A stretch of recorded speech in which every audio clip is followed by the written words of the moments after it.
Awesome. Thank you, everyone, for coming. So it's going to be a 2-hour workshop, and the title being Treating Autism Symptoms in Infancy. But we're going to be looking at a lot of different things. So kind of an overview of what we're doing today, just where the current diagnosis is at, why intervene before diagnosis, and identifying those at risk. How do we tell who is at risk before they're actually being diagnosed? So we'll look at symptoms and screeners. Then we'll have about a 10-minute break for coffee, bathroom breaks. And then the second part, we're really going to look at how to intervene. Like, how do we select targets? How do we deliver service models for, 12-month-olds and 18-month-old? What is appropriate? And so looking at that. So we're going to show a lot of video, and I'm going to go through what I've identified as kind of the key lessons for teaching parents between kind of 12 and 24 months. So what I want you to walk away with is some actual tools that you could apply if you were to get, a very young client, of kind of even just where to begin, so that you've actually got something to take away from this workshop. So a bit about my background, as Katerina said. So I've been an autism intervention clinician and researcher for about just over 10 years. I managed an early intervention,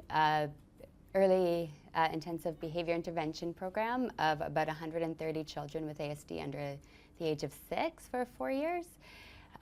For the last 4 years, I've been researching extensively infants and working with pre-diagnostic intervention, mostly through parent-mediated service delivery model. And then I'm currently completing my dissertation at Queen's here under Katerina's supervision. A quick video disclaimer. I will be showing lots of video throughout this workshop. There'll be one video that's got consent to be filmed and to be shared, but for all the other video, I just ask that you don't take pictures of. I'll identify the one video, it's a longer one, that you're welcome to take pictures of, as it's available online as well.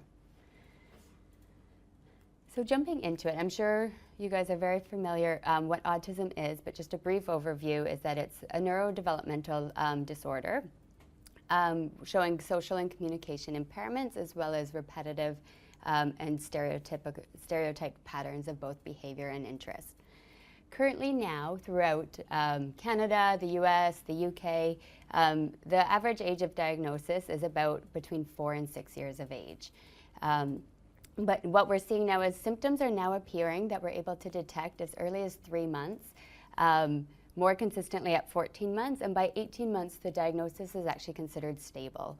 So by 18 months, they're pretty confident that when they diagnose that this child has ASD, is that the diagnosis is stable. So we're seeing this huge gap between when we're actually seeing signs compared to when we're diagnosing. So there's so many bottlenecks to diagnosis, and I'm sure this could be a lecture in and of itself. I'll just kind of identify some key things so that we can see how we can still intervene earlier. So parent and pediatrician difficulty in identifying early signs. So that's what we're going to go through a lot today, but we'll also talk about why it's so difficult to identify the early signs. Doctors might recommend wait and see. So this can be coming from not understanding how essential every month is for a child between the ages of kind of 12 and 36 months of age. So not understanding kind of that urgency of why it's important, why every month counts. And then a lot of misdiagnosis of not picking up on those early signs and sending for things like hearing tests or recommending speech and language, but not necessarily the screening for ASD. There's both limited access or training on the actual screening tools for 2 years of age and younger, but as well as a lot of improper use of the screening tools. So the CDC, which is the Center for Disease Control, which is a body that oversees both Canada and US, I know there's a similar one in the UK,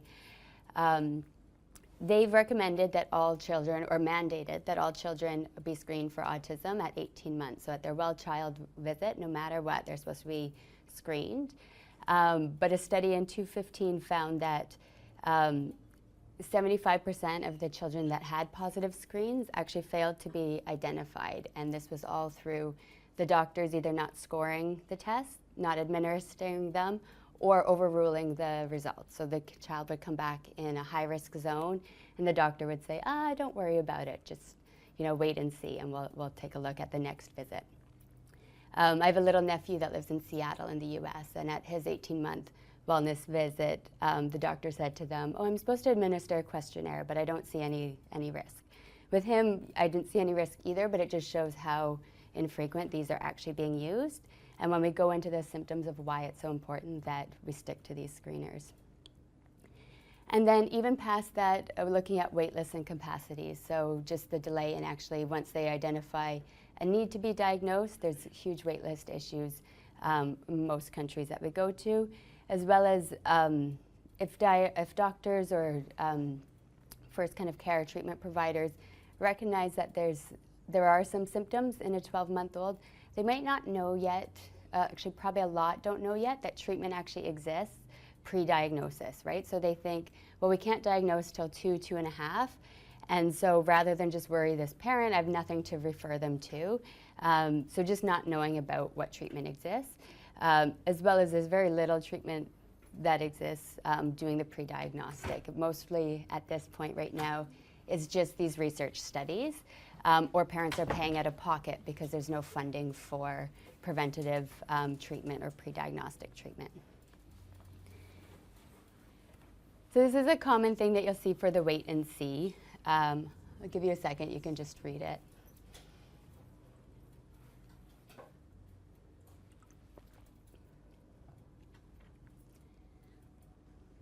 And I'm sure you've all seen stories like this or heard parents that they have gone to their doctors, their nurses with concerns, and they were kind of dismissed and just said, wait and see, let's give them a hearing test to rule it out, and then we'll come back 6 months later and we'll see what, if any changes. This is what's given to doctors in the US of how they should be following the screenings. And so, sorry, it's very small there, but the top one is that the parent should be completing the screening tool in the waiting room, and then it should be scored by a clinician there, or it could even be by administrative staff.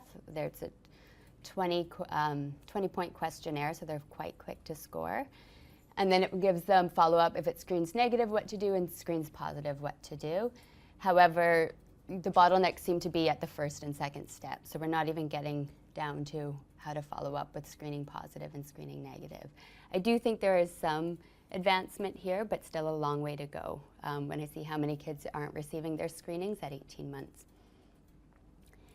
So one of the biggest barriers for early diagnosis is just changing what it means for early detection.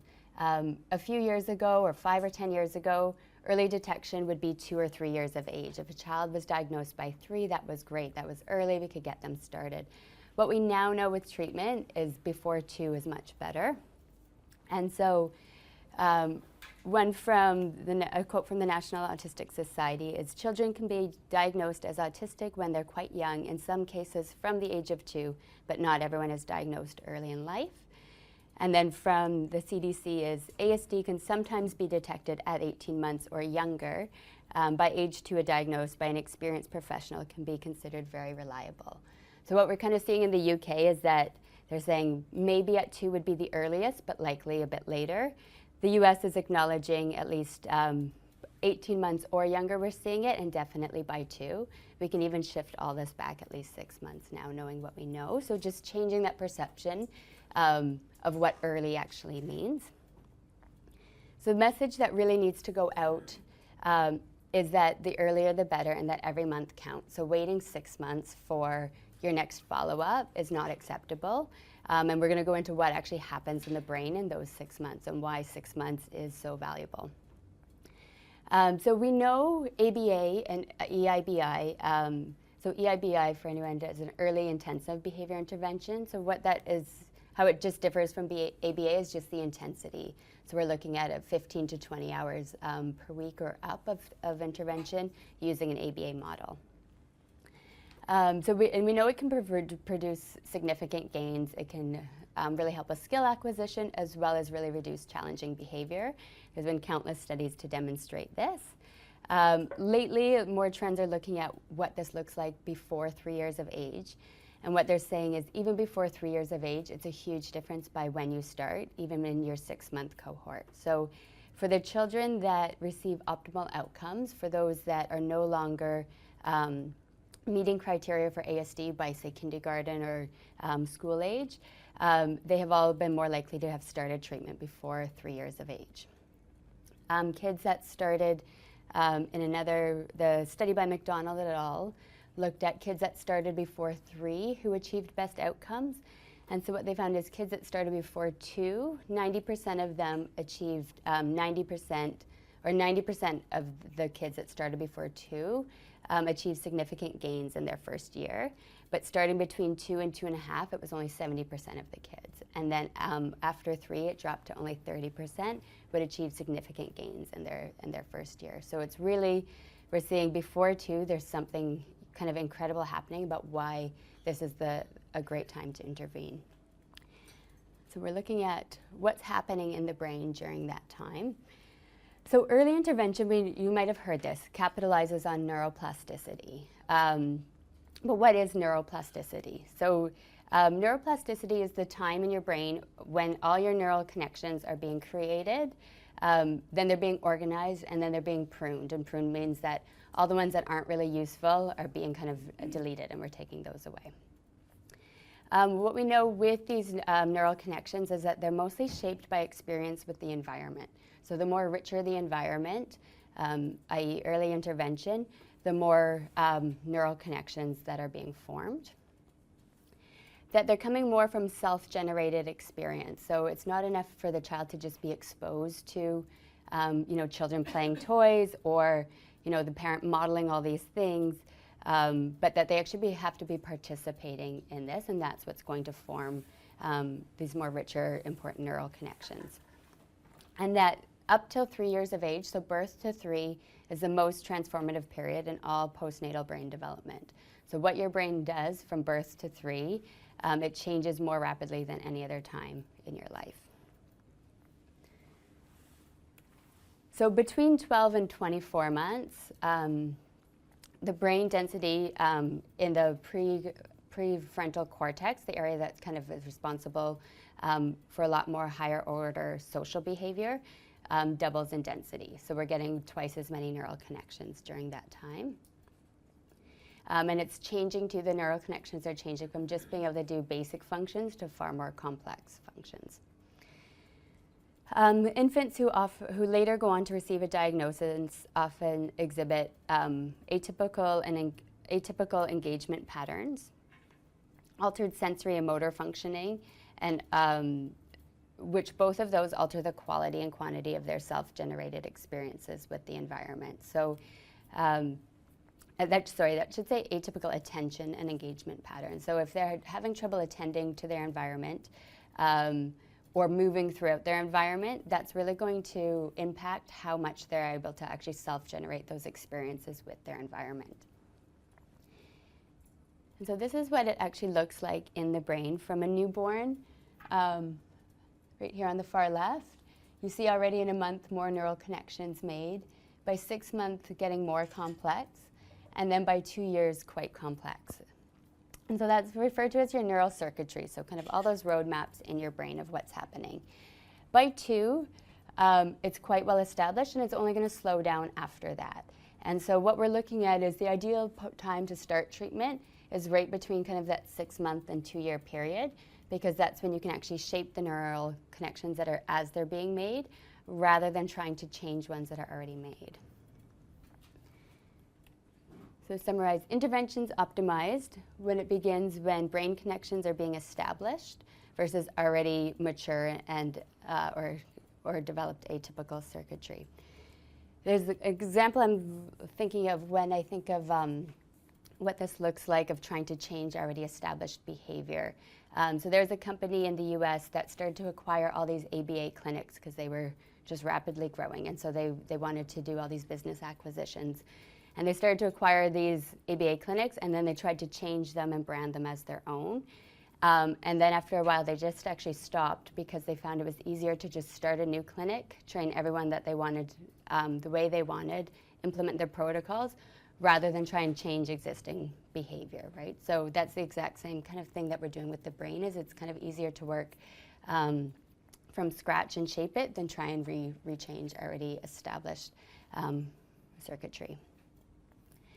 So there's going to be a long time before the diagnostic age actually reduces to the, to 12 months of age where we could start. So we're looking at how do we start treatment before the diagnosis occurs. So with symptoms that can emerge as early as 3 months, more reliably around 12 months to 14 months, we can start to look for these symptoms and intervene then, even though a diagnosis likely won't occur for a year to two at the earliest after. We're going to go through some screening tools a bit later of what those early signs actually look like. So we'll look at kind of the AOC, the MCHAT, the ITC, the STAT, and how these screening tools kind of came to development. Later throughout the talk, we'll talk about some of the key contributors and their programs for addressing pre-diagnostic interventions, such as Infant Start, social ABCs. And so, yeah, we know very early intervention has the greatest potential to alter the brain. And it's also timed perfectly with this explosion of skills that happens at the 12-month mark. So prior to 12 months, the child's not able to move around their environment as much. They are starting to crawl and get up on things. But at 12 months, they're starting more of walking, talking, bilateral coordination. And so they're really ready to be interactive with their environment. So this can be a really great time to start intervention then as well. There was another study that was done in Bucharest, Romania, with foster care infants, and not with ASD, but just infants that were in a foster home. And at 18 months, either half of them went to foster care or the remainder stayed in the orphanage until about 30 months. And what they found, they consider the orphanage low stimulation and foster care high stimulation, so more complex environment. And the kids that went to foster care at 18 months of age, they actually had 14 points higher in their development quotient, so kind of like an IQ for infants and toddlers, than the other group. And so theoretically, that would kind of be the same as working with a more enriched environment for infants showing signs of ASD.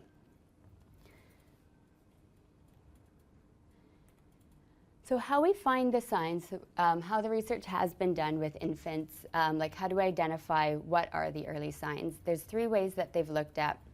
They look at retrospective studies, home video review, and prospective studies to gather the data of how symptoms actually emerge.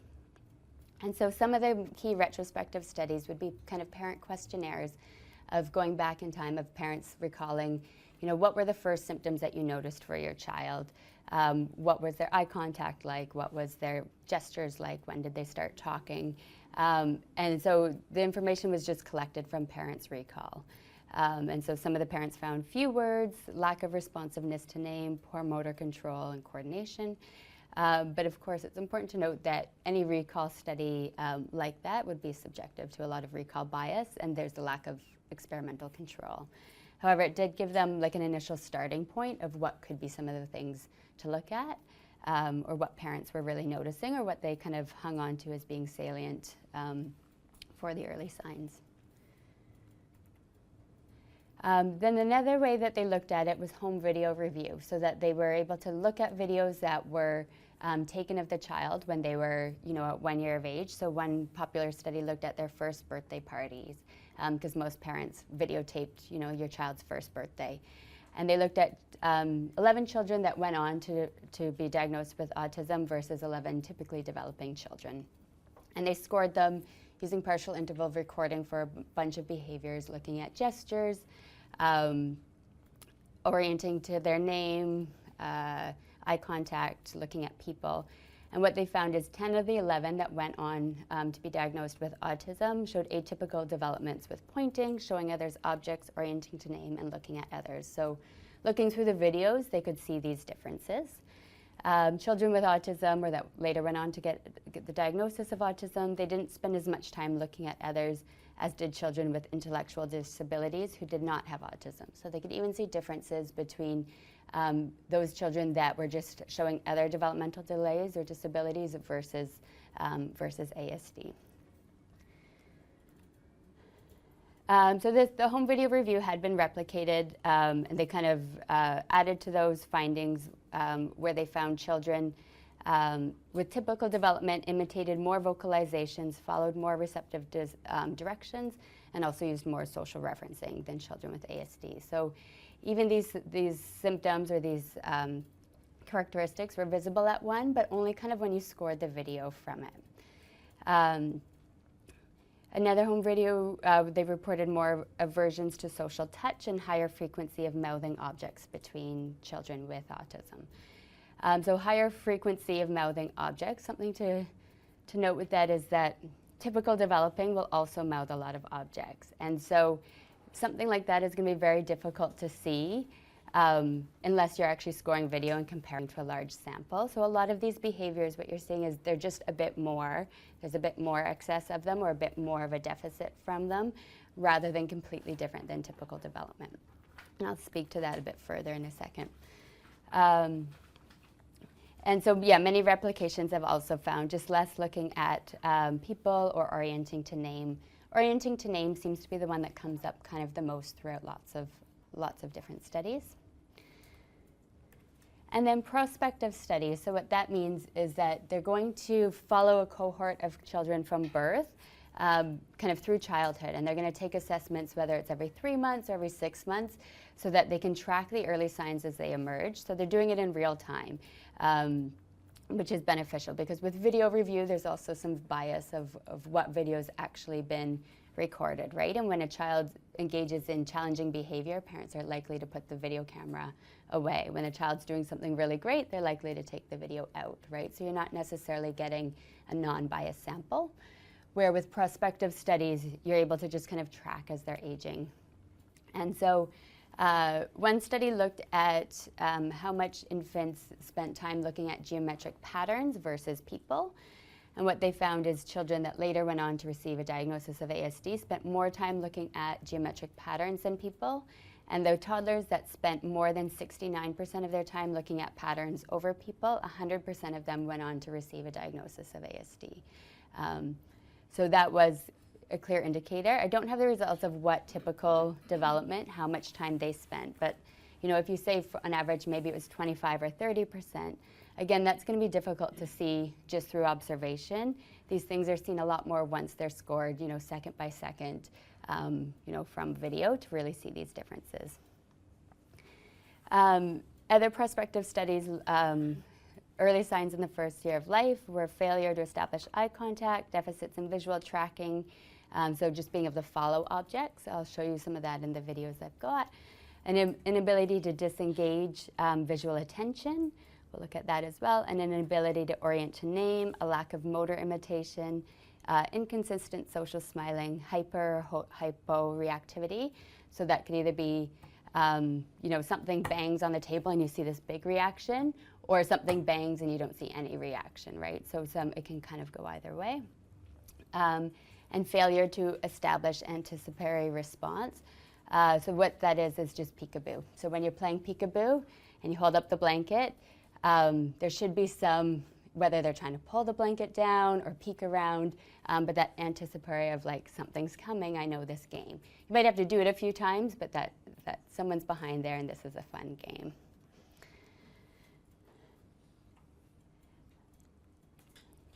A few more prospective studies, they found children that went on to develop or be diagnosed with ASD had lower scores on the standardized assessment known as the Mullen, so the Mullen scales of early learning.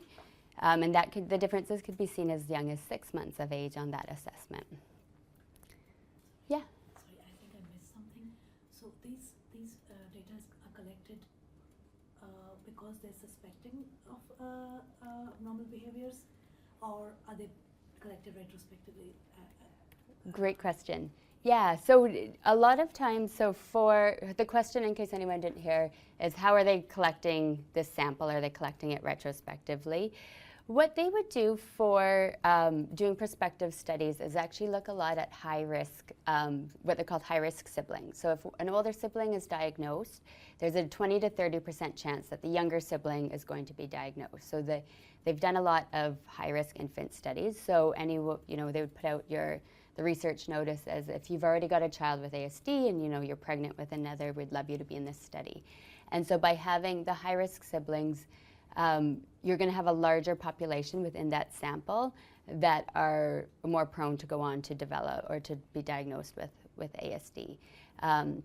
So most prospective studies do use a high-risk sibling sample, just probably because it saves kind of on resources as well, rather than choosing 100 children at random, where you're only probably going to get 2 to 3 diagnosed. If you've got a high-risk sample, you're going to have 20 to 30. And so a big study that's been ongoing for almost 20 years now out of Canada, they've tracked 440 siblings of children with ASD. So within that, they should have, approximately 20, about 80 children, maybe more, that would go on to be diagnosed. So they're tracking those children from birth, and every 3 months doing these assessments, taking lots of data of what symptoms are emerging. So assessed every 6 months for the first 3 years, then yearly. What they found were significant differences in motor control at 6 months of age. So that was the earliest indicator. And there's been other studies that have replicated that, finding head-leg coordination, lack of gestures as well. But not a significant difference at 6 months for eye contact, visual tracking, babbling, or imitation. However, they did see those those start to create deficits by 12 months. So at 6 months, those could be developing accordingly, and then starting to see those drop off. Between 12 to 18 months of age of infants later diagnosed, they saw atypical patterns of visual tracking, social orienting and joint attention, imitation, affect regulation, and decreased flexibility or increased rigidity, language delays in babbling and gestures, motor skills, and then not responding to name. Or some of the big ones. Sorry, was there a question in there? Maybe not. Yeah. I have a question. Given that the children are being tracked regularly, if they seem to be showing deficits, are they given any early intervention through that program? I believe that they probably would be now. I think this was kind of before they even knew what the signs were. So at the time when they were showing these, it wasn't till 2 or 3 that when they were actually diagnosed, then they can look back and say, those kids at 6 months had this, and at 9 months had this, and at 12 months. Now that they know, with these signs, by 12 months, I'm sure they are referred to. But during the tracking process, every few months, would they be offered any intervention? I think during the tracking, they didn't know yet that these signs were indicators of it until they have enough children to go through, and then they can actually analyze the data as a whole. But say if it was the first few kids going through and they're showing, different various scores on things, they probably wouldn't know at this time yet that those are going to be key indicators later. Yeah. So this kind of was the study that really was able to help them develop those early screening tools and be able to test those early screening tools that are going to be more reliable later for infant tracking. Yeah.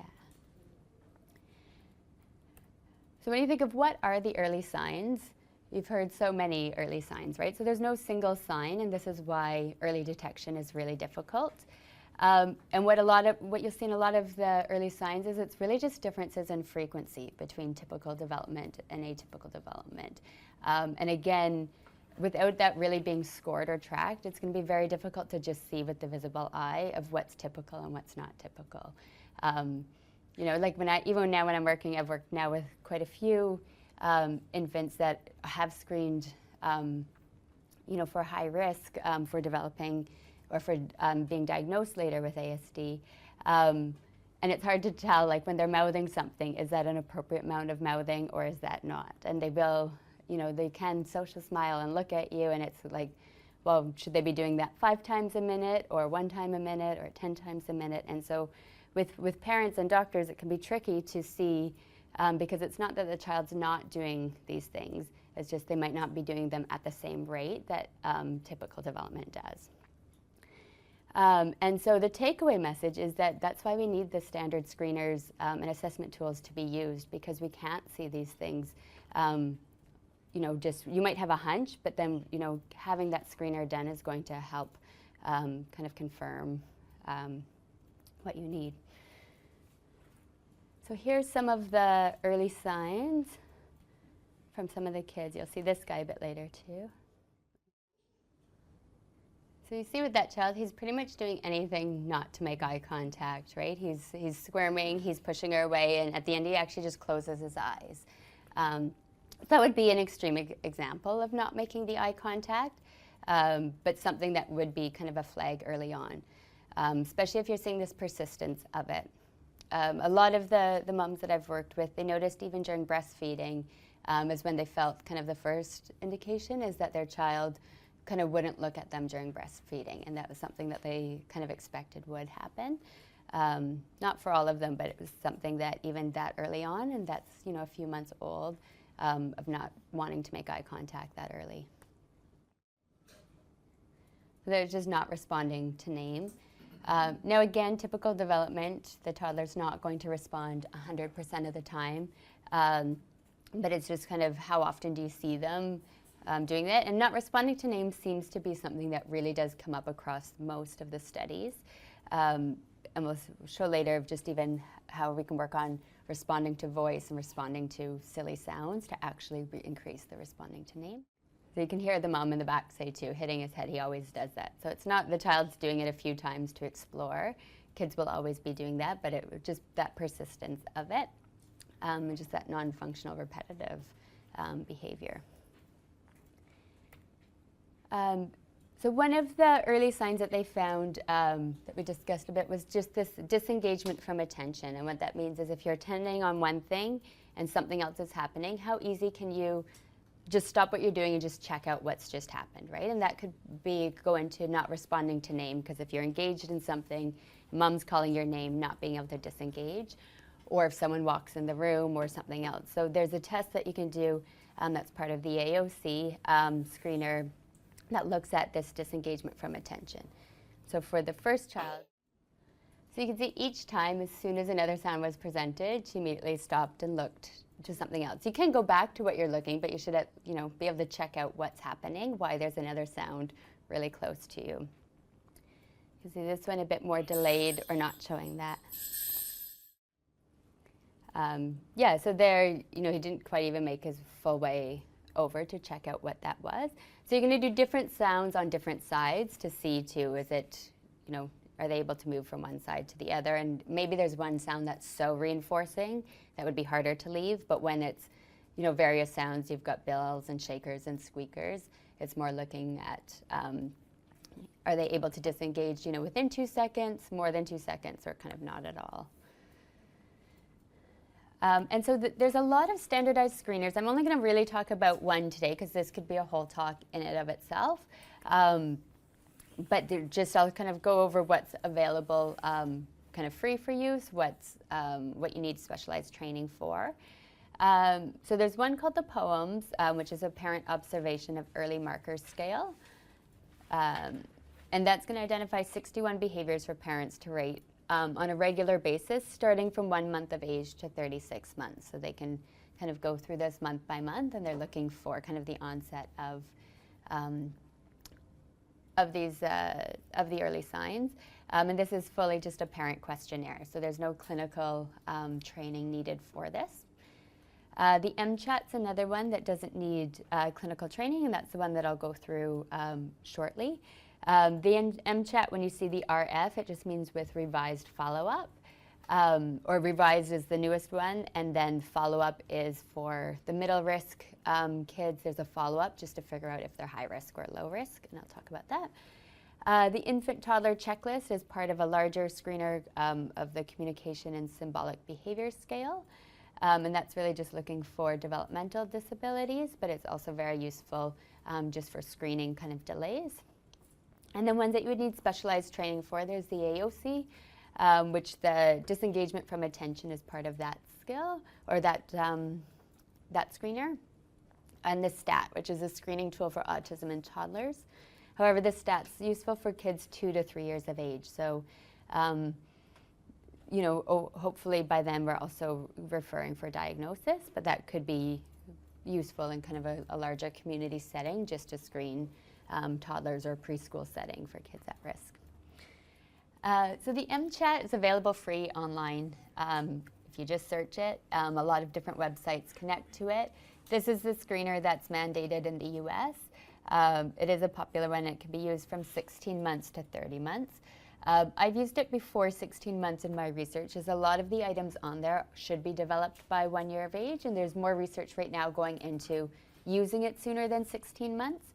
But it's kind of a good indicator for kind of what to start to look for. So some of the items, so if you point at something across the room, does your child look at it? Have you ever wondered if your child might be deaf? Does your child play, pretend, or make believe? Does your child point with one finger or ask for something to get help? Does your child point with one finger to show you something interesting? Is your child interested in other children? And you really get the forced choice, just yes or no. And so parents are advised to be more on the conservative side, like do they do this often enough, rather than have you just seen them do it once before. Does your child get upset by everyday noises? That's looking at kind of the sensory component, so a vacuum cleaner or loud music. Does your child look you in the eye when you're talking to him or her? Does your child try to copy what you do?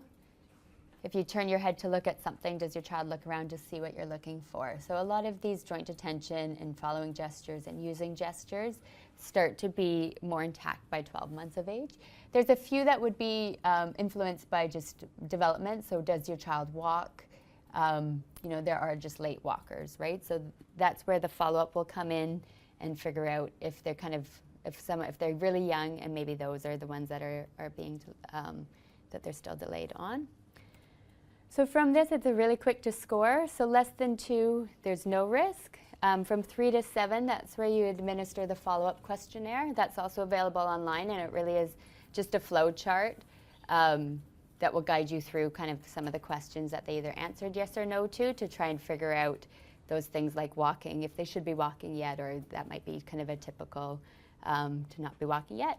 And then anything above 8 is considered high risk. And so from there, you're just supposed to bypass further follow-up and be referred for diagnostic evaluation.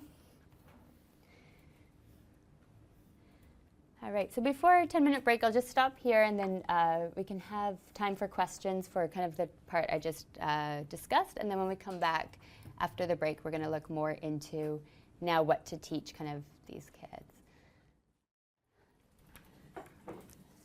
All right, so we'll move into the second part of the workshop, which is more the fun part of now what do we actually teach, how do we teach, and what kind of how the development looks as we start to teach these different skills.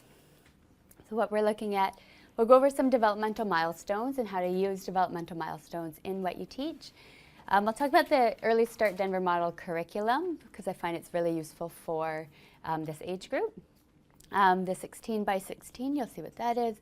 My 12 steps, or my 12 lessons, or 12 topics that I've developed, and kind of why I've chosen them, and I'll spend a lot of time going through those. And then how do we teach those?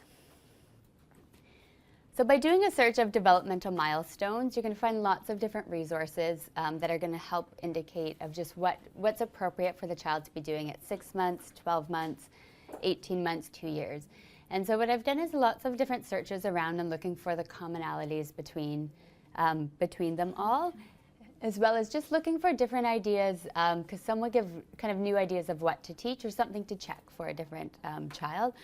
So some things, as you see, between 6 and 12 months here, we're looking at copying sounds, begins to sit without support, likes to play with others, especially parents, responds to their own name, starts to string vowels together when babbling, a, e, o. At 12 months, using simple gestures such as shaking head for no or waving bye-bye, copying gestures, responding to simple spoken requests, so that could be give me that, or sit down, or take your cracker. Says mama and dada, pulls up to stand, so that's all happening kind of on your way to 18 months. At 18 months, we're looking for several single words, walking alone, knows what ordinary things are used for, so they might take the telephone or take something and pretend they're talking on a telephone. They would take the spoon to their mouth or stir a spoon in a cup. If you could give them a hairbrush, they might start brushing their hair or brush their teeth with a toothbrush. Points to show others something interesting. So I've seen, little kids that are in a stroller, maybe 1 year of age, getting walked in the stroller, and there's a dog or an airplane, and they're, pointing in their stroller like, hey, mom, look. So seeing that pointing, emerge between 12 months and definitely by 18 months. So this is just one of many. Another place I really like to look at that does a really great job with a more thorough checklist is the Early Start Denver model curriculum. So they're level ones developed for 12 to 18 months. And you can buy the handbook through Amazon.com. There's a parent version, but there's also more of a clinician version, which has access to this curriculum. But they'll break down this to more into more skills. So localizes to sound by turning toward source of the sound. Looks to playful vocal sounds, so it could be kazoos or different instrument sounds. Responds to voice by turning towards the person. So before we're even getting to responding to name, just responding to voice. Looks at indicated picture as adult points in the book. Follows a proximal point, so a point that's really close in distance. Looks to partner when name is called. Follows a point to get an object or location. Follows more of a far point to get a toy. Looks, reaches, smiles, and gestures in response to adult language and songs, so starting to do some gestures and songs. So there's lots of different different targets within this that are all kind of developed for 12 to 18 months. And so it gives you lots of different ideas and lots of different ways to assess the child. There is definitely a very specific training if you were to actually complete the assessment with fidelity, but through the handbook, you are able to access this, and I think there's a lot of good information that you can pull from it. So they have social skills ones and imitation, cognition and play.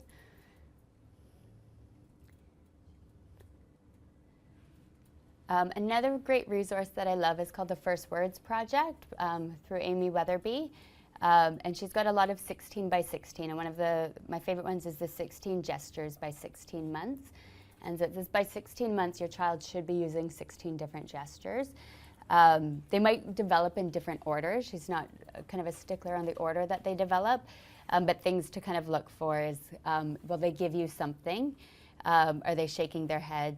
Are they reaching up? So if the child wants to be picked up or get out of their high chair to reach up, or if they're reaching for items on a shelf. Showing you something, so not just giving you something, but just showing you. Waving hi or goodbye. Open hand point when they want something. Tapping, banging something to either get your attention or show you.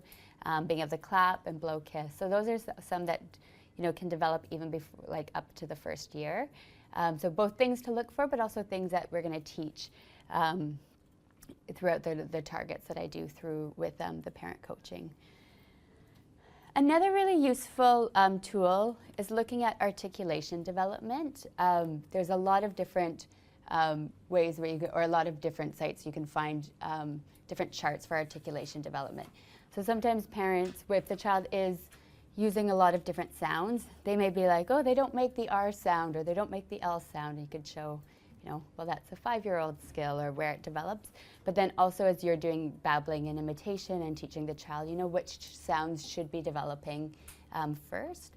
So around 1 to 2, the first early sounds should be P, B, M, H, W, and N. And so when you're selecting, common words or approximations for words, it's just keeping in mind of what's developmentally appropriate. So we're not trying to teach fish, because F, will come, 2.5 to 4 as a first word. Now, if that's what the child really loves, we can look for an approximation, but just kind of what's expected sound-wise. So I just find it's kind of useful to keep in mind.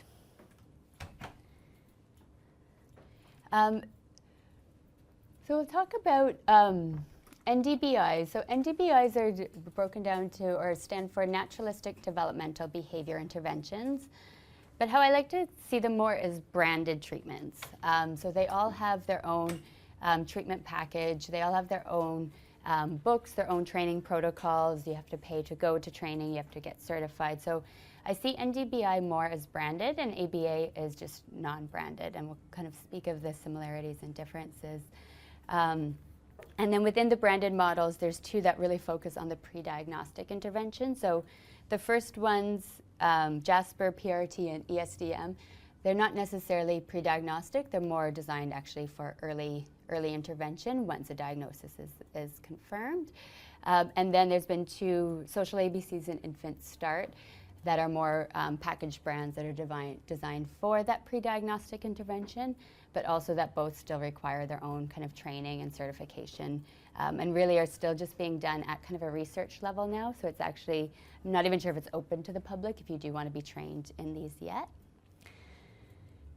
Infant Start is definitely worth mentioning because it was a very landmark study for what we're doing now.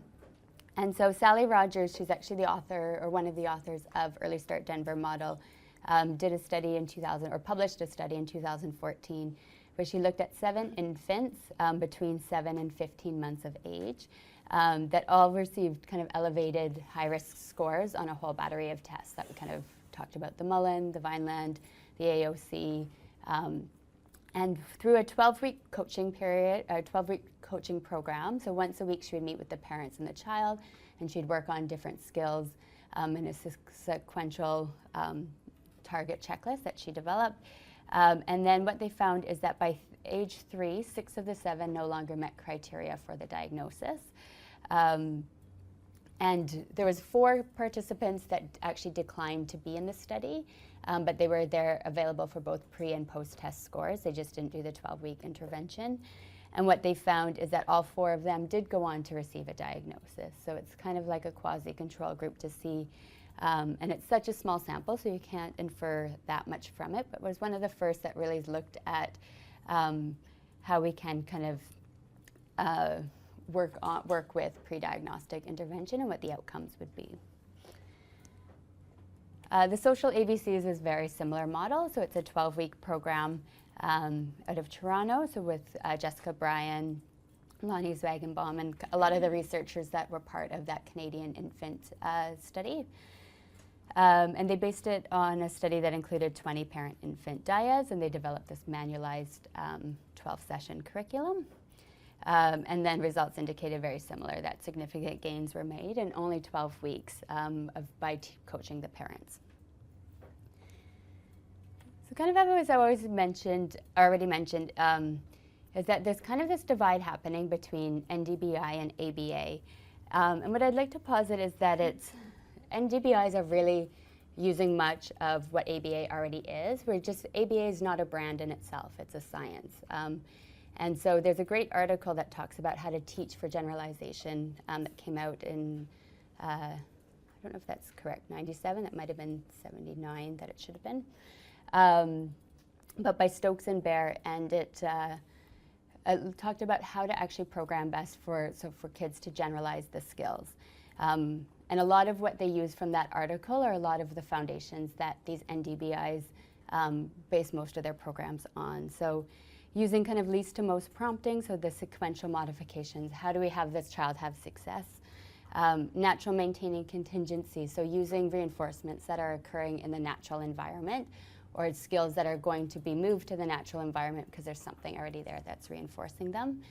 Training sufficient exemplars, so using a variety of a lot of different stimuli. So you're not just using one ring stacker, you might be doing a lot of different toys that are going to work on the same skill.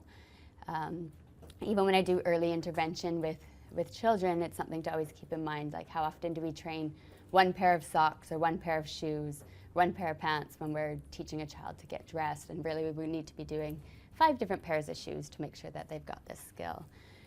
Training loosely, so not just having very like rigid SDs, but being able to ask in a lot of different ways, using gestures sometimes and not gestures sometimes. And program common stimuli, so things that they're going to experience in the natural environment. Why I think NDBIs have gained so much popularity is they're packaged really well. They're really user-friendly, and they use very like parent-friendly language. I've definitely recommended many parents read the ESDM book or different PRT trainings because they are so easy to use and parent-friendly. They'll use words like child choice, where ABA will use manding. But when you kind of see the research compared between ABA and NDBI, that's where I see they'll kind of highlight ABA as just kind of doing a lot of DTT at tables using arbitrary reinforcement, and NDBI as more like kind of the net or just more what I would consider good ABA. So here's a part from a recent article comparing the treatment across ABA and NDBIs. So I'll let you read this for a second, just so you can see.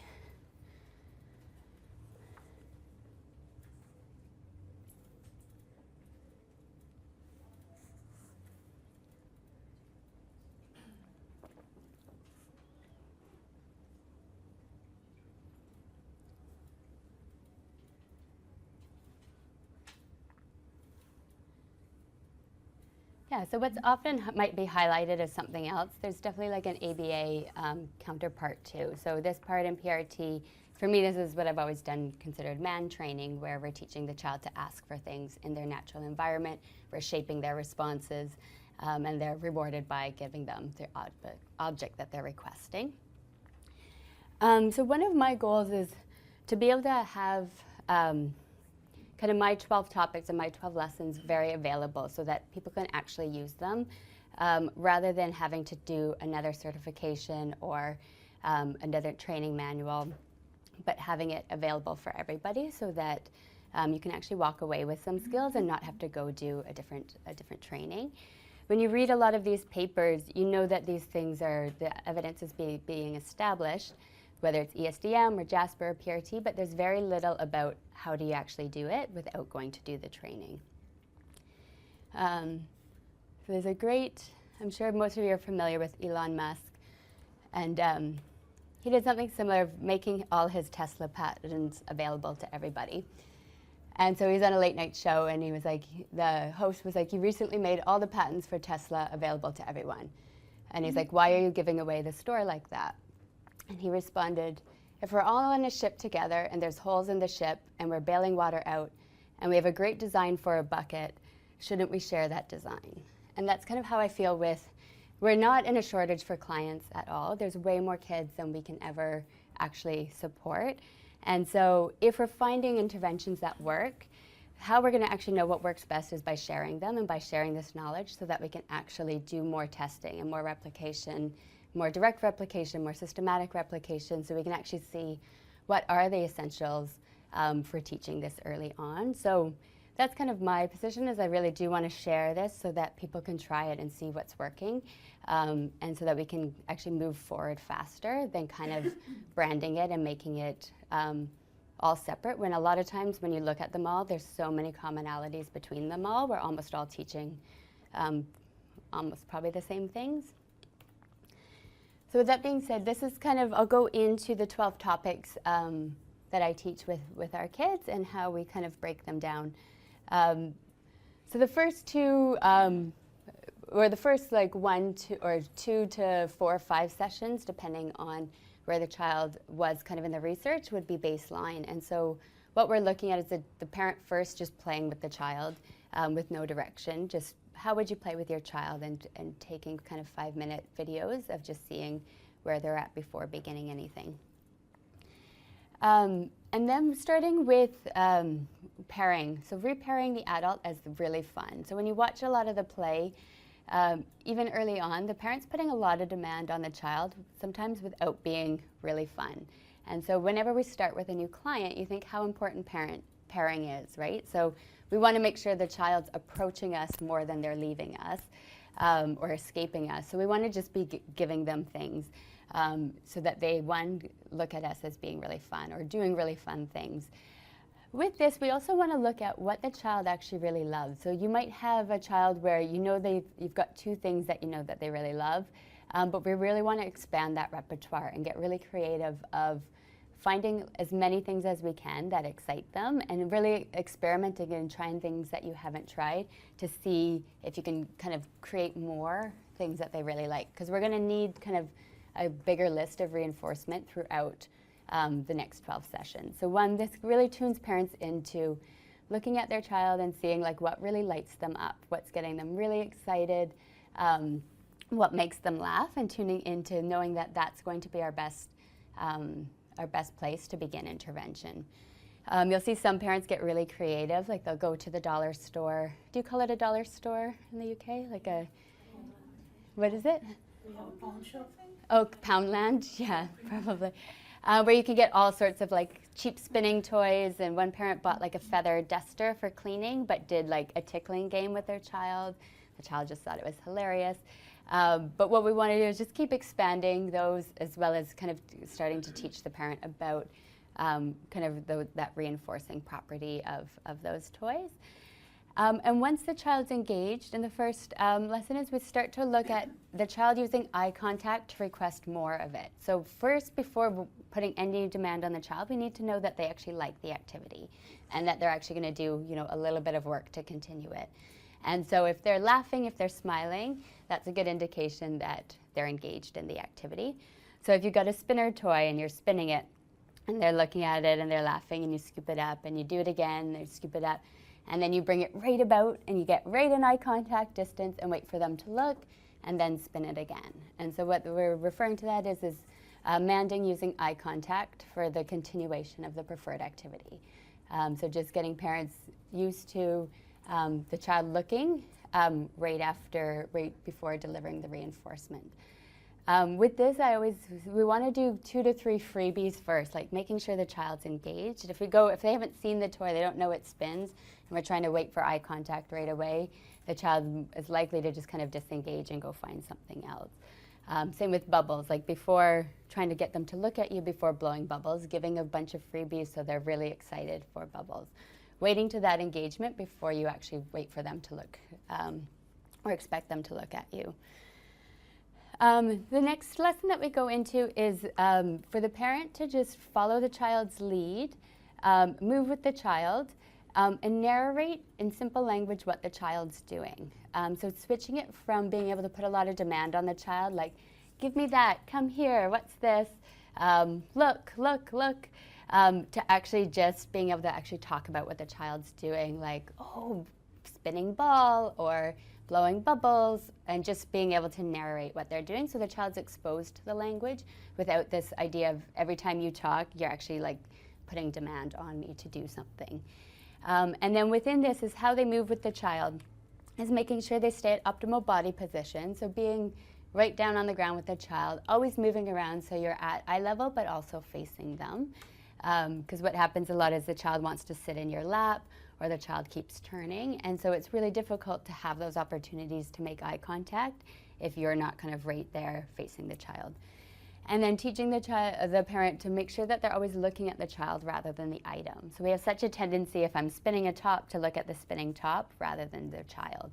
And so they might briefly look up at you, but there's no one there to reinforce it. So I make sure kind of 100% of the time I'm looking at the child and doing it, and as soon as they look, I'm ready there to give, you know, a big smile and engage with them. So that would be the next lesson. Then we look at controlling the materials. So first we just want the child to have a lot of fun in the first 2 lessons, and then we want to look at how do we actually contrive the environment a bit more to create some more learning opportunities. So that's where you could put them in clear bins that they might need, put them right out of reach where they can start to be able to move towards something, just so that you're able to kind of control their access to it. What you'll find with a child that has difficulty kind of sustaining engagement or is escaping a lot of demand is if there's toys everywhere and you're trying to get them to look while you're blowing the bubbles and they're not, they might just turn and like, oh, there's a shape, and then say you're like, oh, let's put the shape in, and then they're just crawl away and find something else, right? So by kind of controlling the materials, it allows kind of a little less of that escape, and just kind of sets the parents up for a bit more success with the play, so that they don't feel like wherever they go, their child's just escaping them. With that too, somewhere between kind of the 4th and 5th session there is we'll wait for the child to be engaged with an item before we move towards it. Because what happens a lot is the child touches something and we're right there, and the child was never actually right interested, and then so they move away to something else. And again, they're not quite engaged and we move right there. So I kind of wait like about 5 to 10 seconds to make sure they're actually going to kind of stick with that item before trying to go make it more fun. And the whole idea of when we're engaging with them is we need to make that toy more fun with us there, so that they want us there. If we're taking it too much, if it's too much demand, it's way easier for them to just turn and find something else. And if you've worked with a lot of young kids or children with autism, sometimes they don't need much that's more fun. It can be lint in the carpet, it could be the fan in the ceiling. And so we really need to continue that pairing all through the sessions of being a really fun play partner, and really watching how much demand we're putting on as we're playing with them. And then we start to look at gestures. So how do they ask for help using gestures? So that's where we can put their favorite items in the box that they can't access, and have them hand us the item in the box and open up the item. So that's something that we can look at. Some kids are already doing that by this step, and then we can look at teaching a point for something out of reach, but just teaching how to ask for help. A lot of times what the child will do is they'll grab the hands and move it to the item. So the child sees the hands as the tool that gets them things. So I see these hands, that's going to open, rather than, oh, it's the person that's going to open. So we want to kind of switch that and prompt them to give the item, open it quick, and then fade out those prompts throughout the week. So what I do is I teach the lesson, and I'll go into the design a bit more shortly, but we teach the lesson, the parent has a week to practice it. So that's something where we can kind of identify objects that would be good to fit in bins, objects that would be good to be out of sight, that the child's going to be motivated for. And so by starting out with what we did in week 1, with identifying more things that they're interested in and really being able to identify when they're interested, that's going to help parents be able to pick what the child's going to be motivated to reach for, ask for help for. Then we go to making a choice between 2 items. So what we want to do is just increase the communication that's happening as we're playing. And so what I'll do is, say the child loves playing with that spinning top. I'll pick something that I know that they wouldn't like as much, like a bottle cap, and I'll put them within reach and say, okay, which one? So that they look at both and select the spinning top. Why I choose something that I'm hoping that they don't like is because I don't know if they're both awesome items. It's hard to know if they're actually making a choice or are they just picking whatever the closest to you, right? So by picking a really unpreferred or just neutral item, it hopefully will help improve the actual scanning of both, of oh, that's the one that I want, that's the one that really excites me. And so first we just start completely within reach, holding up preferred and non-preferred item, and the child scans them, reaches for the preferred. Then we fade it back a bit further, so that it's almost within reach. The child thinks they're reaching for it, but it's going to be about an inch or 2 out of reach. And so what you start to get there is your open hand point. They want that one. And then you can fade it back a bit more while they're doing the open hand point, and depending on their age, you can start to shape a point through there and definitely model the point from that. And then depending on kind of how they do that week, we might actually move it from holding it to actually just putting it on a shelf or a table, to see if they'll go up and indicate that's what they want there. So that's kind of some of the gestures that we would teach. And then motor imitation and echoic imitation. So with imitation, what's great is if you can have 2 sets of things, so you're not taking the child's items. If the child's playing with a car, I might go over with a different car. First start imitating what they're doing, and then I might add on to it. So say they're driving it back and forth like this really quick. I might do the same. I'm going to make it more fun, so I'm going to go vroom, vroom, vroom, vroom, vroom. And I might go jump, jump, jump, and give them an opportunity to imitate something different that they haven't done. And I'll usually do it 3 times. Now, looking at typical development, and it's great if you have any kind of nieces or nephews or kind of neurotypical young kids with, like, that you have access to play with, is a lot of kids won't imitate everything you do, and maybe they'll only imitate about 20% of what you do. And so not expecting that the child that you're working with is going to imitate everything, especially if it's not that interesting to them, like maybe jumping a car isn't that exciting. So the idea is we want to be able to present lots and lots of options for them to imitate. So maybe jumping's not fun, but then I can find a book and make a ramp down the table, and now we're sliding it down the table, and that's a lot more fun. But the idea of just cycling through different things, presenting kind of I usually do about 3 opportunities, and pair it with a vocalization so it really draws attention to it. Jump, jump, jump, or like zoom, zoom, zoom. And then if they're not copying, I kind of move on to something else and look for that engagement again. But when you have 2 sets of items, it makes it a lot easier for you to copy them and then you to copy it without them losing their item. If you start to get that back and forth, sometimes that's where I'll slowly remove one set of item. Now we're using the same item and going back and forth. But having 2 sets is going to help you have more opportunities. It could be things like putting on a hat, putting on a necklace. We did some with sunglasses, putting them on and off, putting balls into a bucket and dumping them over.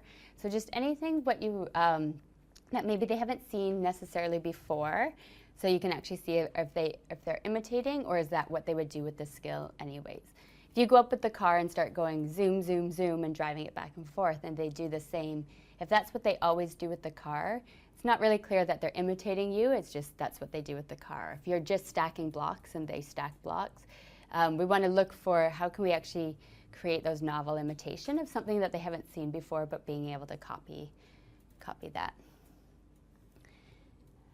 So yeah, what I would really stress with that is so many opportunities and not being discouraged if they don't copy some of them, and trying with other kids with neurotypical development of how often they copy. It's something that they're going to copy everything, but by creating more opportunities, we increase that. If it's not emerging, you can always start to use prompting and prompt fading for motor imitation. But trying to pick things that are really fun, so not just like banging something or tapping something, but I might get like shaving foam with color in it and like bang that so there's bubbles that come out, or pouring water in a water tub. So something that's actually kind of worth imitating for, so that they learn imitation's fun and it's not just kind of copying rote skills. If we've got babbling at this point, starting to do echoic command transfer, so looking at if they're able to say any words, working on how do we get that on demand and then having that equal something. So that, say I'll use the spinner top again that they actually like, and they're just doing ah during it, or they're able to say ah. Right before I would go ah, they could repeat ah, I'd give them the spinner top. So they're just echoing at that point, but just like we would do with our children that are older, we would then fade that out, so echoic command. So then I would, after doing it 3 or 4 times, I would give space without saying ah, and hopefully they say ah, and then just spin it. So it's going to really depend on what sounds that they have with babbling. If they do have sounds on demand, that would be something that with most of their kids that we introduce, and then we can shape them into words from there. But what we want from the beginning at the beginning is just that, when I make any vocalization, good things happen. So what we're seeing is that there's a lot of reduced babbling with the children are at risk. And so we really want to reinforce any babbling and have that work of like, I talk and I get things, and not worry at all about what they're saying at this point, of just any kind of intentional vocalization works to get something. If they don't have kind of those vocalizations on demand at this point, what we would do is teach some baby signs that would also get them something. So I'm not a big, I don't love teaching more, but depending on the motor skills, that can be one that I would teach first. Or if they're motivated by food, teaching eat. Baby sign, you can really actually create different signs looking at depending on what their motor skills are and what they're motivated for. and really just creating whatever is going to actually fit kind of both of those categories. And then you would do it the same as the echoic demand, as you would first model it, see if they would imitate. If they can't, you can at least prompt it, and then you can fade out your prompts. And then you can fade out the model of you doing it first and having them being able to do it independently.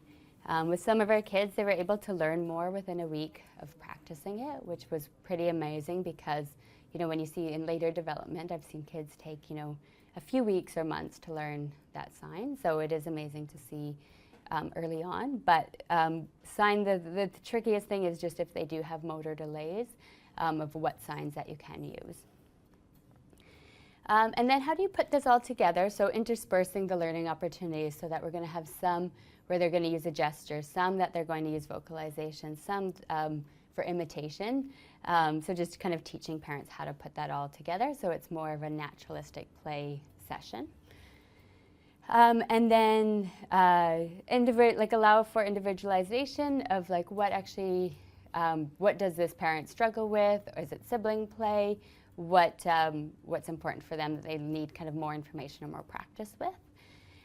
Generalizing skills, so generalizing to diaper changes and dressing and bath time and feeding and bedtime. There was a really great quote, I forgot to pull it out, but from the most recent Rebecca Landa article where she talks about parent training.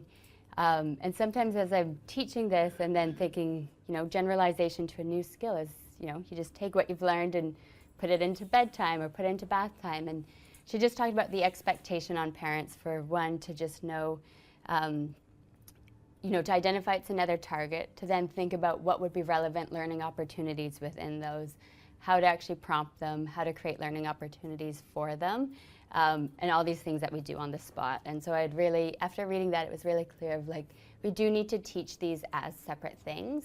And not just expect the parents, because we've taught them how to create learning opportunities using these play sets, that they'll actually be able to apply that to using different play sets or using diaper time or bath time for learning. So definitely spending the time tackling some of these and teaching identifying learning opportunities, identifying what would be appropriate for that child's age, what their ability would allow them to do, because those are things that we might take for granted about being able to do those on the spot.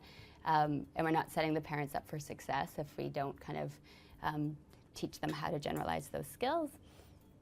And then we do 1 month follow-ups where all the screeners are re-administered, and also a booster session, so just what else they're either struggling with, and then doing that again at 3 months, and debriefing from the program. And then at any time, like in Canada, they won't diagnose often before 18 months of age, and most of my kids have been less than 18 months. So at 18 months, I recommend everyone continue with like an actual pediatric screening, someone that's going to be in the diagnostic process, actually see their child rather than make any of those assumptions that, you know, they've made huge progress. There's some kids I'm very shocked that do get the diagnosis, but that's why we have trained professionals that are able to diagnose. So no matter, I tell them that at the beginning, that I'll always refer you to the screening at the end, just so they don't think, oh, my child's doing really bad. It's just, I'm not qualified to diagnose, so I don't want to be making the decision if your child needs a diagnosis or not. Okay, we'll go through some videos quickly, because we're running out of time a bit. So my study, we looked at 9 infant and parent dyads. We did a bunch of tests at the beginning, and then took baseline, and then put them through the 12 sessions.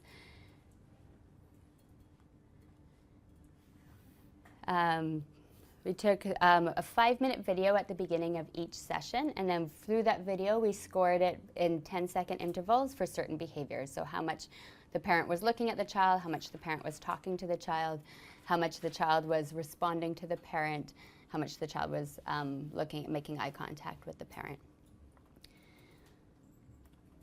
For coaching, or for the intervention session, so we use behavior skills training, which is an evidence-based way of how to teach, so that you're not just teaching in one of these modalities, you're not just providing instruction, but you give the instruction first of what the topic is, and also why, where it's leading to, why this is important for their development, modeling what that looks like with their child, so being very confident to just jump in with any child, show. And what's good with that is a lot of times there's a lot of troubleshooting. You can say this is how you do it, and then you jump in with a child, and it doesn't quite work that way. And so being able to troubleshoot before just telling the parent this is how it should look.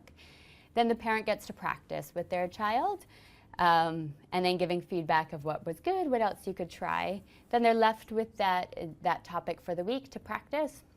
We come back a week later, we take a video, first follow up if there was any questions that they had from the week, anything that came up, take a video for how they're doing, and then introduce the next lesson and move on from there. So there's 2 kids that I'll show you. It might go a little bit into our lunch time, but I think we'll get through it quick. Yeah, so you can see they're very similar to the other child that we watched. There's a lot of refusal to make eye contact, as well as not tracking kind of the objects as they're moved. Like as she moves that truck, he's not like, oh, where's that going? It just kind of disappears. And then you can see the echoic to man transfer here. I'll show you one video at the end, which will kind of do a condensed version of all the sessions, so you see the full progression. And then you see at his follow-up. Yeah, so in that 20 seconds, he looks at adults 6 times and references back and forth. So we see a lot more of that naturalistic social referencing. And so a lot of parent-mediated interventions are showing a lot of progress with the parent behaviors. Like that's been quite established, as it does change parent behaviors with, that makes sense. If you're teaching parents how to do something, you're going to see more likely that they change. Whereas the child behaviors, that's where we're seeing a lot more fluctuation in the evidence of how much it's changing and what targets are changing. But so for some of the parents, we saw that they're creating, like presenting a lot more learning opportunities, so a change of up to 70% more clear learning opportunities. Vocalizations, so anywhere from kind of 0 to 80%, so how much they're actually talking to their child that's not a demand and not just calling their name, so how much they're adding kind of fun to the child's play.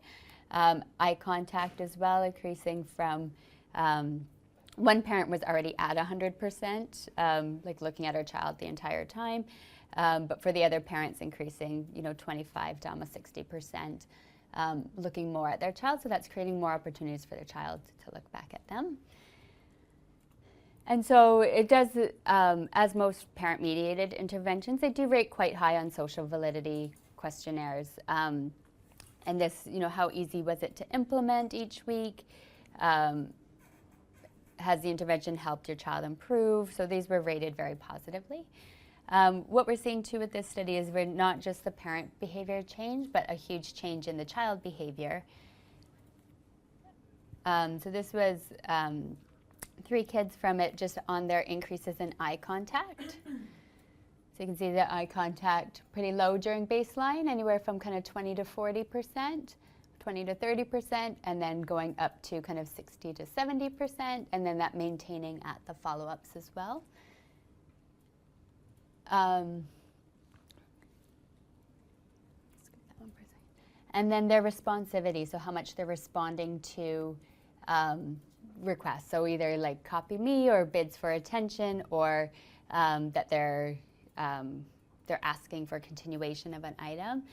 And what this graph does, like although we're seeing huge increase in that they're responding to more instructions and more learning opportunities, this doesn't actually demonstrate the quality of learning instruction. So it's changing quite a lot. At the beginning, they're just responding to, using eye contact to request more. By the end of it, they might be imitating, 2-step instructions or actually using words. So the quality of learning opportunity that they're actually exhibiting isn't reflected here, just the frequency, but that's something that anecdotally there's been, a huge change in. And so, also graphed the other cohort of kids, because they started kind of at different times, by what age that they started by, so that you can see that it's not just kind of a developmental process. So at 1, they're not having these skills, and then a month later, they're kind of developing them. But no matter what time they started, whether they started at 15 months or 13 months or 11, the data kind of looks the same. They're not really making the changes until we're actually teaching the parents and teaching the child. So there's changes positively in all their scores. Some of them still did meet the criteria for diagnosis. What's a bit unique with our system is in Canada, there's funding attached to the diagnosis. So if they're diagnosed at 18 months of age, they're going to receive a lot of funding until they're 6, and then it gets cut back a bit after 6. So it's not going to be in their best interest to try and get a rediagnosis because that would, remove their funding. But in the Sally Rogers Infant Start program, they were able to re-diagnose them all at 3 and see if they still met criteria. And what they found is that 6 of the 7 didn't. And so even though a lot of my cohort did meet the criteria, it would be interesting to see 18 months later, would they still meet the criteria? Because I'll show you kind of some of the kids where they are now. And then we'll watch one video of putting it all together, of what it looks like.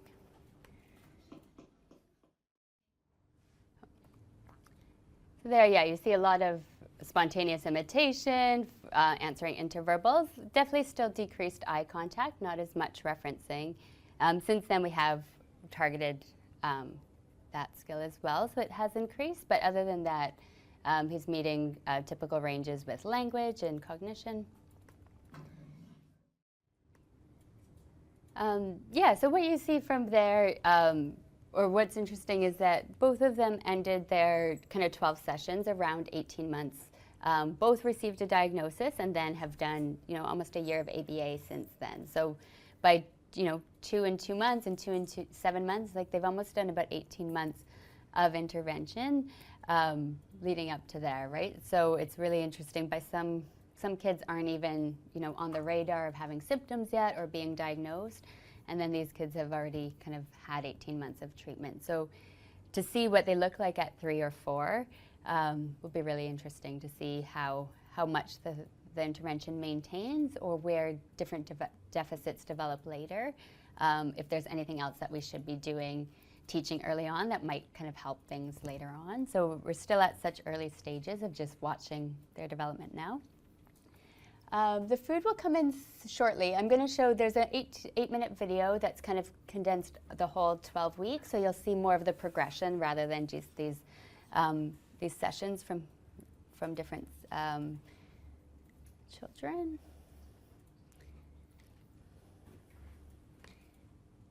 And this one, the link will be in the slides, so you're able to access this through YouTube. So you see there, he follows the sound, but he doesn't actually reference mom at all. He checks it out, but not like, hey mom, check this out, right? So you can see mom using a lot more keywords and narrating what she's doing, making it a lot more fun. Better body positioning. So rather than just giving him the pen, you create a choice and there's one more communication opportunity. You see mom just follow his lead. So rather than be like, oh, let's color more, just his attention's gone. So follow and create a new learning opportunity. You can see mom doing some prompting and also fading the prompts and creating opportunities for independence. Even just the small things about just turning the page halfway so he completes it, right? You see there where he opens it, he actually looks up to check out, like, did they see it? So he's showing. So for his case, he didn't go on to receive a diagnosis, and then they still had some concerns around 2.5 or 3, and it had him kind of re-diagnosed or reassessed, and he still didn't meet criteria for the diagnosis there. So some limitations to the research that I'm currently doing is finding the most reliable screening tools, and how certain are we that if they're showing high risk, that without intervention that they would go on to receive a diagnosis. So how much are we preventing it, or how much would they kind of change without intervention on their own? And using the MCHAT before 16 months, it's still not ready or kind of approved to be doing that yet, but as you see, a lot of items on there should be kind of being developed by 1 year of age. There's a lot of individualization that happens at each session, even amongst these topics, so that makes it difficult to manualize. So how someone can be able to follow my protocol and actually manualize what I'm doing, because there's a lot that goes into what toys do they have, how we can be kind of creative and teach these same topics across these same toys. When there's siblings involved, like sometimes the nature is just that there's a sibling home, it's a single mom, and there's no other option but doing the intervention while there's another sibling. Oftentimes they're on the spectrum as well, or all the kids that I have that have older siblings, they are on the spectrum. I've got 2 single moms that work, that have 2 children, or one infant that's showing signs and one on the spectrum. And so being able to customize parent coaching sessions while there's another child kind of stealing all the other child's toys can be definitely a challenge, but require a lot of individualization. Very difficult to assess how much time parents are dedicating to the weekly lesson. Some you can see, some a lot more, some a lot less, but there's just as how do you actually know how many hours? We could say if you spend 20 hours or 10 hours. What it's designed to do is that it's something that you're kind of building in all day long, but it's just really difficult to know actually how much time, how much practice is being used in that. Very difficult to control for parents' prior knowledge or their ongoing knowledge. We've had some parents that were behavior interventionists before even having a child. A lot of times if they've been referred to my program, it's because they're actively researching that there must be a way, there must be something to do. They've seen a few pediatricians before, so they might have kind of a good base of knowledge. However, some have kind of no prior knowledge of ABA or kind of behavior intervention. This study doesn't use a random control trial because for me it is so time sensitive to start the treatment as soon as we see signs rather than have kind of a waitlist control group and say, okay, we're going to start those kids 3 months from now or 6 months from now, because I'm a big component of every month counts. However, there have been some random controls and they are finding very similar results. So future directions, like my hope is that there'll be more ABA replication. So not brands, but just knowing what you know about ABA and being able to apply it to just a younger population. We know that, or as we talked about in the Sally Rogers infant start, that at 3 months, or at 36 months or 3 years of age, that the children no longer met criteria for a diagnosis. So something to consider of how we can actually test kind of a bit later on. And that, remember that as behavior analysts or behavior interventionists, like we're here to treat kind of the deficits and excesses. It doesn't matter about the diagnosis. So it's not the diagnosis that we're treating. We're looking at what the child's not doing, what should they be doing, and then how do we teach the steps. And so we're experts at actually teaching those. And so it's just learning a bit more about the developmental milestones of what to teach. And that's all. Yeah. That's everything. Yeah. Thank you. Perfect. Yeah, and I'll be around for questions. Yeah. Okay. Thank you.